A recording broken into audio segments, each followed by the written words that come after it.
get those bass setups dialed in, instrument perfect, ready to shred. Metal Bass Monday.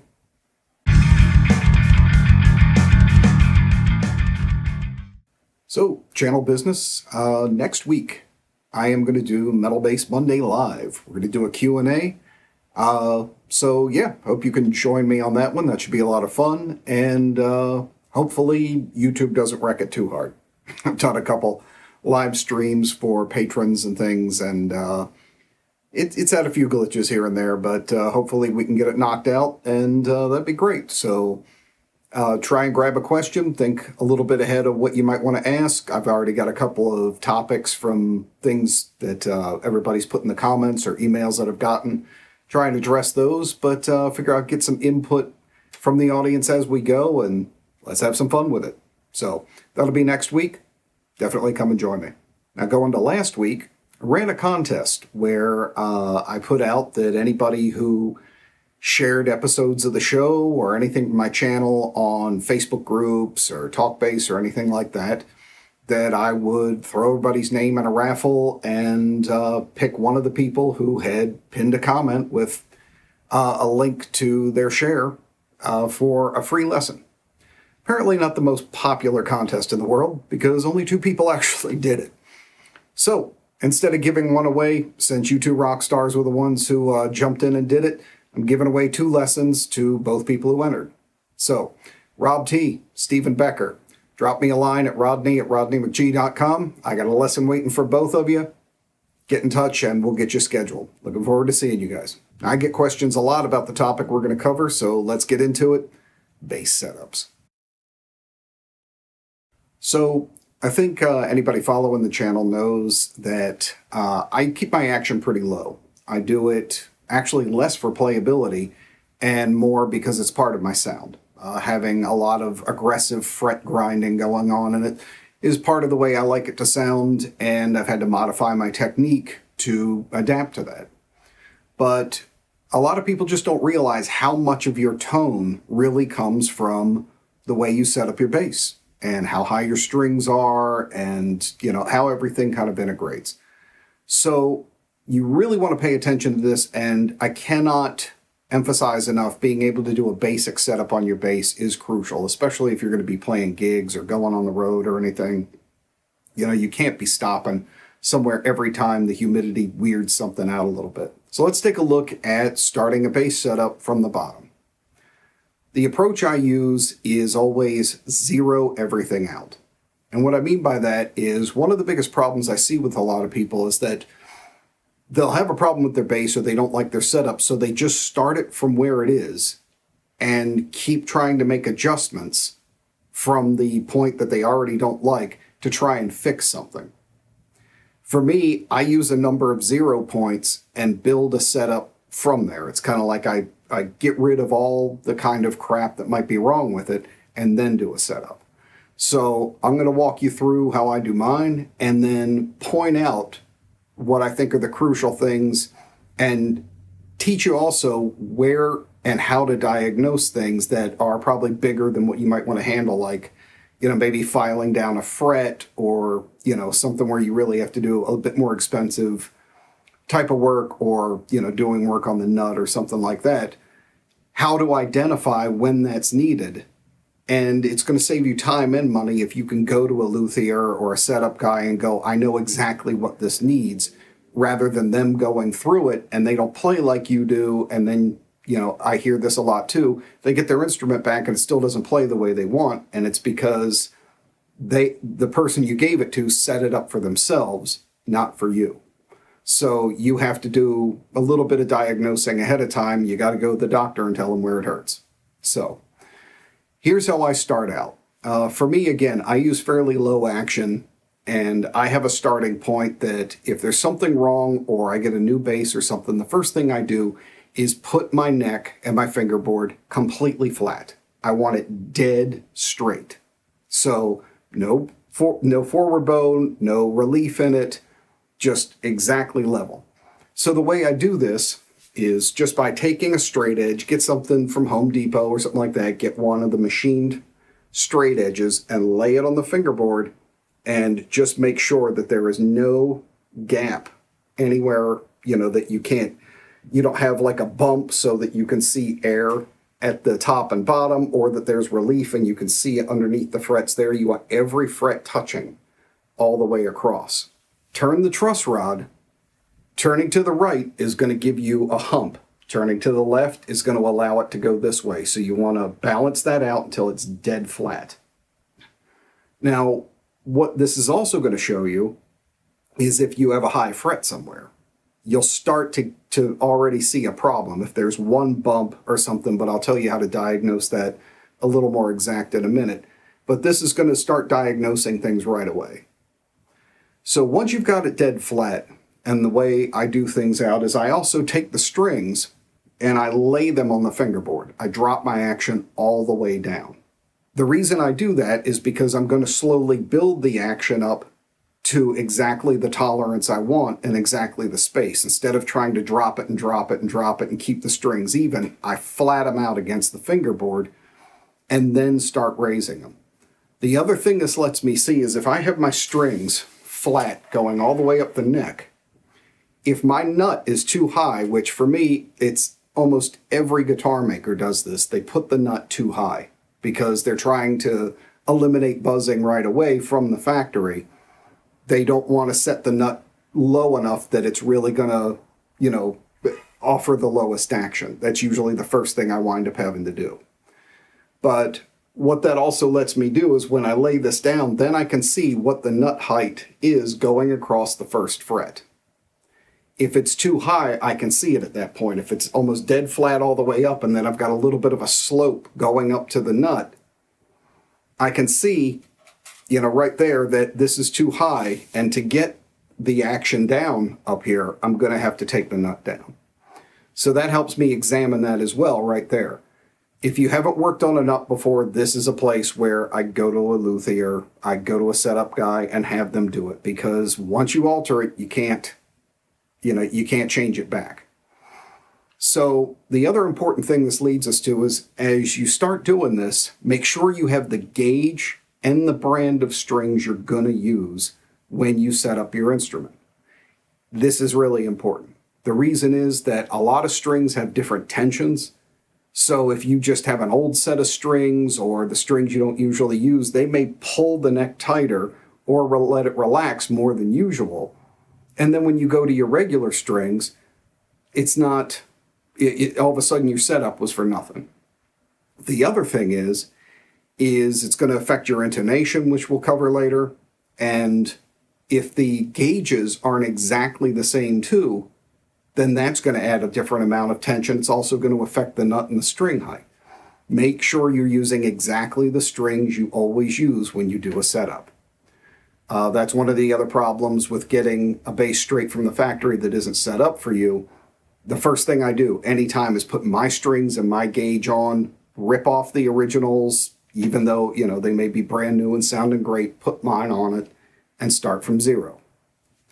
So once you've got that part down, what I start doing is gradually giving the same number of turns, one string at a time, going across. And by turns, I mean here on the bridge where you have the Allen keys. Let me see if I can get a little more light on it right in here.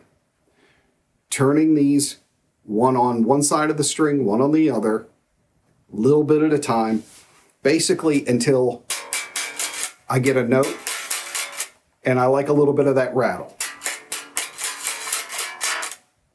So I go by feel at first, and then I'll start using a points ruler or something with really small gauges.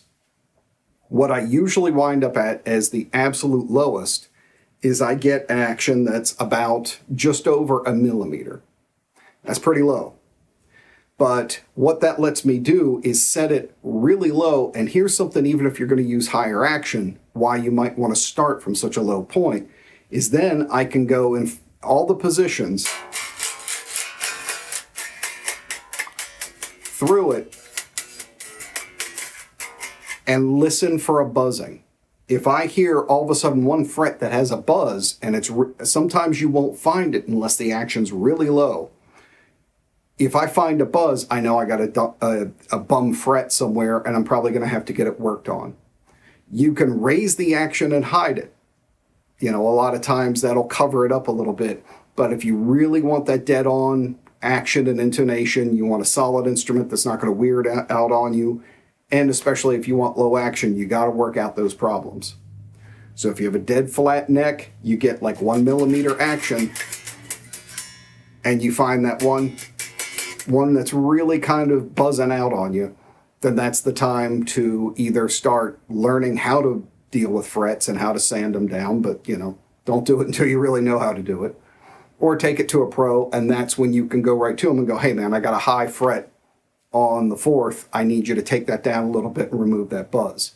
That's going to cost you a lot less money than a full setup and everything, and somebody trying to troubleshoot it, and it's going to let them know exactly what you need based on your playing.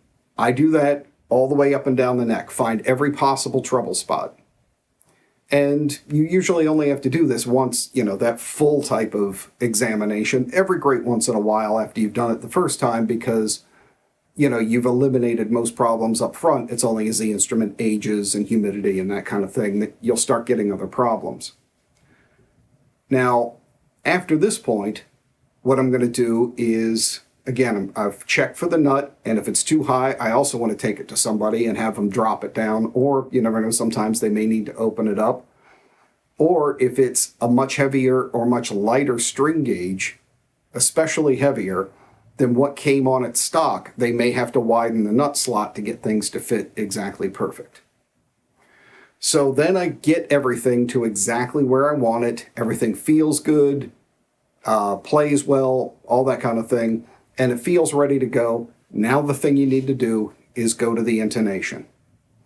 That's going to be your last piece, and all that is sliding these forward and backward. There's a ton of YouTube tutorials that show you how to go back and forth. I won't do the whole thing, but you can use a manual tuner. You can use one on a computer. I find a manual to be better. It's worth getting a really good tuner to be able to do this type of stuff, and everybody needs one anyway. But getting it so that the open, the 12th, and the harmonic basically all hit the note exactly at the same point is the best kind of guerrilla way to set your intonation pretty dead on. So if open registers, this registers, and the harmonic registers all at the exact same shade of that note when you hit that pitch, that's when you're pretty on. And if you drop tune, something like that, that's definitely when you got to check this stuff out. I see that problem with a lot of bassists, and they don't get why there's suddenly a problem when they record. They'll drop their instrument to, from E to D flat or C or something like that, and they don't adjust their intonation, and then they go up for a high fill, or they do some kind of chords or something, and all of a sudden everything sounds like trash. And then they think it's their playing or why something out of tune. You have to do the intonation every time. When you change string gauge, when you change tuning, even sometimes when you change brands. It's just the way the string stretches from brand to brand can affect it a little bit. Make sure you're in tune. More than any other instrument, out of tune bass can get ugly real fast. The last thing to me is, and I consider this part of the actual setup of the bass and the instrument, is then, because the height of the strings has changed going up and down, I adjust the pickups and their distance from the strings. This makes a huge difference as well. People really don't experiment with their instrument, and this is a big part of finding tone, by lowering and raising their pickups. They plug something up and they spend 2 seconds with it and go, oh, this doesn't sound right, or this doesn't sound good. I'm telling you, drop your pickups even a 1/4 inch, and you will be shocked, if you've never done it, how different they can sound. The amount of high end that you get lost, by raising really high up, you can a lot of times affect the amount of pull on the string. You can lose some sustain. You can wind up getting a lot thicker and more of a blurry sound because there's so much output going through the pickup because the strings are so close. Has a profound amount of difference on your sound. So experiment with that too. Make sure that when you do that setup, then go, how far is my pickup underneath the E and underneath the G string? And, that distance is as important as how high your string is off the neck, because that affects your sound. For me also, because I'm a player that uses, kind of over the pickup bracing for playing, it actually affects my technique. If these pickups are really low, it's going to change my hand angle, how I'm reaching across. So, in a lot of ways, a bass setup is kind of your personalization the same way you would the cockpit of a plane or when you adjust a car for driving. You really have to set up so that it's comfortable and it's built exactly for you. It's really a personal thing, and really getting your bass dialed in is a big step I find a lot of people just skip. And then they wonder why some people have basses that feel like Corvettes and other ones have basses that feel like dump trucks, when maybe it's even the same brand of a bass. It's because one has had attention paid to it, and no setup is going to be perfect. It's only exactly the way you want to play. And then you take into consideration things you might have to make trade-offs with when you do your setup, depending on your technique. Like, a lot of my technique is fingerstyle or two hands on, whether it either be tapping or the fact that I don't really do much slap. My slapping comes from that type of approach of almost a percussive fingerstyle kind of thing. So I can have very low action. It doesn't affect me all the time. I can just kind of get away with slap on this. Plucking, I have to be much more conscious than a lot of slap players who have their bass set up for slap might have to be, because I have very little room underneath the string getting to the fret, where a lot of these guys have more space to get under there. My strings are closer to the body. I can feel the body of the bass on the top of my finger when I go to pop. A lot of slap players don't like that. So they might adjust a little higher, and then their trade-off is they can't do tap and things as fast or as comfortably because they're having to press down a lot harder to drive the string down. Your setup determines your comfort, your tone, a lot about how you actually ergonomically play, how aggressively you do, what techniques you're going to be able to do effectively and proficiently, and also just your overall sound. How does the bass come across when you hit an amp? Is it going to be more of a grindy sound? Is it going to be a zero fret noise, very pure type of tone? Makes a huge amount of difference. And don't forget that step. If you're really trying to get a more aggressive sound or a more subtle sound, don't underestimate how much just the height of your strings can be making a difference, because it's going to change the difference to the pickup. And it's also going to change the amount of fret noise and grind. I'm telling you, drop it down and you'd be amazed at how much more aggressive it can sound, and how much your tone changes, how much the articulation of a lot of the bottom notes come out, and how much more metallic it sounds. But then that means you're going to have to change your technique a little bit too. You can't slam as hard because you're just going to fret notes out unless you get it really dialed in. I can play pretty aggressive without actually flattening out the notes, but I've been training for a lot of years on how to do it. When I first started playing like this with much lower action, I had to completely change my technique, because I used to beat the hell out of my bass. It was really aggressive and really dug in. I can still do it to a certain degree. I know how to set my bass so I can still get away with it a little bit, but I had to learn a lot more control and how to lighten up, so that I could have that lower action that gave me the real grind and metallic aggression that I wanted. And so I had to adjust to what was going to get me that, rather than allowing my technique to just dictate what else was going on and not always be happy with my sound. These are crucial points. Do exploring. This is just as important as the amp you pick, everything else. Dialing in your bass isn't just about comfort and about accuracy. Again, determines your tone, determines a lot about your proficiency, how comfortable your instrument is, and also how much time you're going to have to spend dialing in your amp to try and get the sound you want. Get it from the bass as much as possible. This is the source. There's a ton of repair guys. There's Stuart McDonald, videos all over YouTube that go step by step in doing the adjustments like I've just shown you, but way more in depth. Not all of them use the same method, so check them out, but really dive into this because your bass is the most personal part. It's the extension of you. Make sure you get it exactly how you want. The benefits are massive. So jump into it. That's going to wrap up this Metal Bass Monday, but thank you so much to everybody who does support the channel. Thank you to the two guys who did the contest, Rob and Steven. I'll look forward to seeing you guys. And to my patrons, Christopher Chen, Brooks, Carol Zemasinski, Stu Bennett, Marcus Orth, Power Surge, not 1, 2, 3, or 4, 5,000. Chris at Deathless, Stephen Becker, TJ Meechan, Rob T. I got you, man. Bottom Dweller 5, D-Rock, McCathu, Kevin Toole, Icky, and Ryan Huggard. You guys are awesome. Thank you so much for helping along on the channel and along with the new setup and everything that you can see I'm still working on and getting the studio organized.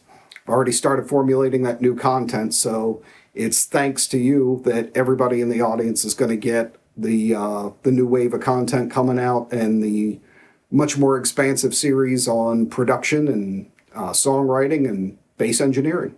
So more content coming up for all my patrons. If you'd like to support the channel and get the additional content that I'm putting out for these guys, subscribe, star, and Patreon, links below.